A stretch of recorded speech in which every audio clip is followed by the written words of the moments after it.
So in this segment, we're going to be talking about Boris Johnson again, reiterating that there's no new measures to help with the cost of living crisis. Maybe he's annoyed that the public turned on him. I don't know. Deservedly so, the public turned on him. Johnson's doubled down on his insistence that it is for his successor to make significant fiscal decisions after talks with energy bosses, ended with no new measures to end the cost of living crisis. And I wonder if Boris Johnson is going to get a job in this sector after he's done being Prime Minister, given the fact that he has really helped them out in a sense. The Prime Minister said he would continue to urge the energy sector to ease the financial pressures. Bro, you're the government, you're in charge, not in charge, sorry, you can force these energy companies to change. You genuinely can, you're the government. Don't know if you've forgotten that you have a big majority, go down the history books, your legacy will be filled with Brexit and inaction unless you do something now. At least Churchill has good stuff to his legacy despite all the racism and all the other stuff. You don't have that, I'm afraid. So at least try and do something now to maybe cement your legacy as not being a complete waste of time. He repeated his stance that it's for his successor in number 10, Sunak, will trust to make significant financial decisions. Why don't you, Liz is around, she's in the cabinet, say, look, situation is you're going to be coming into a massive minefield.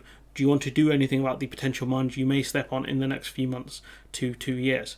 That's how I'd do it. Same thing with Sunak as well. They can speak to Nadeem Zahawi, they can come up with an idea of what they would do, and Nadeem Zahawi can implement it. Johnson has been under pressure to use his remaining time in office to come up with a new package of measures to deal with the cost of living crisis. He has been accused of going missing and running a zombie government, which he has done. Nothing's been happening with this government. I get they're on holiday, Parliament's on recess and whatever, but given the fact that we're in a huge cost of living crisis where energy bills are forecast to go up to about £4,200, which I've read some reports on Channel 4 to go up to £5,000, you got to do something. Johnson rejected calls from Gordon Brown to hold an emergency Cobra meeting to stop people going cold and hungry in this October with the energy price cap rise.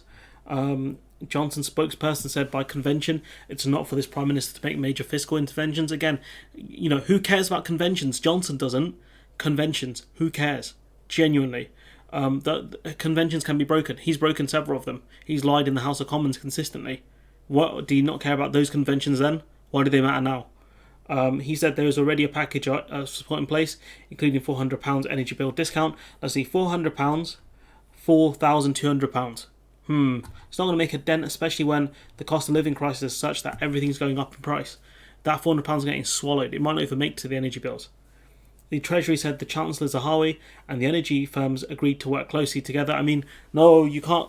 Working with private industry, you have to put something out there. You have to do regulations. You have to direct support. You have to do taxes. They're going to listen to you. Their job, a CEO's job, right, is to their shareholders to maximise profits. They're going to be like, yeah, sure, Nadim, mate. We'll definitely look out for vulnerable customers, sure. What a moron. Britain faces a national emergency with rising energy bills and a cost of living crisis. Labour accused the government of showing a lack of urgency and being missing in action, which is true. The Prime Minister and Chancellor have gone AWOL, whilst the candidates for leadership have no substantive ideas about how to help working people meet the challenges they face. And this is where Labour can really fill the airwaves here. Labour can say, we've got these ideas, these are our plans. Where are your plans, Sunak? Where are your plans, Truss? You got none. Get out. You're done. You're unelected. The British public didn't choose you. Let's go to an election. Let's go to an election this year. Let's let the people decide who's got the better plans, because you weren't elected by anyone apart from your constituents. Labour will take the action that's needed to get us through this crisis. Again, Labour have no real plans either. Let's be honest there. They got a 5% cut to VAT, which may not be passed on to consumers. Probably won't be, I'll be honest with you. Some more, I think, kind of reinstating the universal credit higher allowance that was allowed under Sunak. It was the £20 uplift. That's fine. It's good. But they didn't have much else, I think, outside of that. Nothing great. You got the former leader, Jeremy Corbyn, is among a group of MPs who have said Parliament should be recalled. I think that's true, Parliament should be recalled. And they should be forced to debate it, what they can and can't do and why. That's what I'd want to see. I want to see exactly why Boris Johnson refuses to do anything. I want to see Liz Truss called out as well to see what she would do. And the same thing with Sunak. Labour's faced criticism for attacking Johnson for going on holiday amid the worst economic crisis, despite Starmer going on holiday.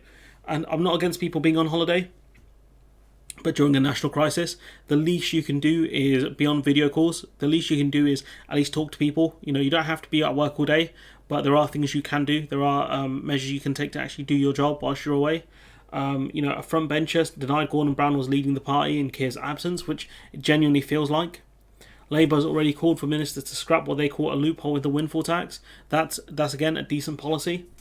But how aggressive will this windfall tax even be? You've got Sir Ed Davey calling for a rise in the called for the rise in the energy price cap this October to be scrapped and for the cost to be covered through a windfall tax. Again, decent ideas, but it's going to take a lot more than that to get us through this. What I'd further say is they need to scrap the cap rise, but also more regulation needs to be put in place for Ofgem, because what Ofgem are doing, especially moving to 3 months review for the energy price cap rise instead of 6, is ridiculous. Ofgem need to be pulled in line here. Yes, they're an independent regulator, but they are not doing a good job. And today, Scottish First Minister also piled on the pressure and said the energy price cap should not go ahead, and accused the UK government of being missing in action. And what these opposition parties need to do, right? The SNP not really in opposition in a sense because they are in charge in Scotland, but they are in opposition in the House of Commons. I'll be filling the airwaves. I'll be going on every TV station, every radio network, and say, look, these are our ideas. Our ideas are better than what the Tories come up with. They've even stolen some of our ideas. That's how devoid of anything they are. Our ideas are going to put money in people's pockets so they can pay these bills. We're going to do a huge windfall tax. These companies that are price gouging the consumer, they're going to be punished effectively for doing this.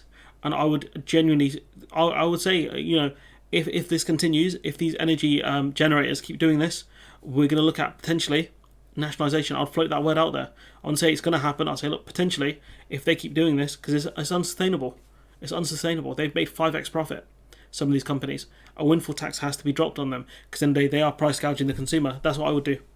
The ordinary person is paying for CEOs to get huge pay rises and massive dividends for shareholders. That's what I would do. And I would say to them, look, we're going to keep doing windfall taxes. We're going to keep doing this. And it's going to keep happening. It's going to impact the share price. Don't care.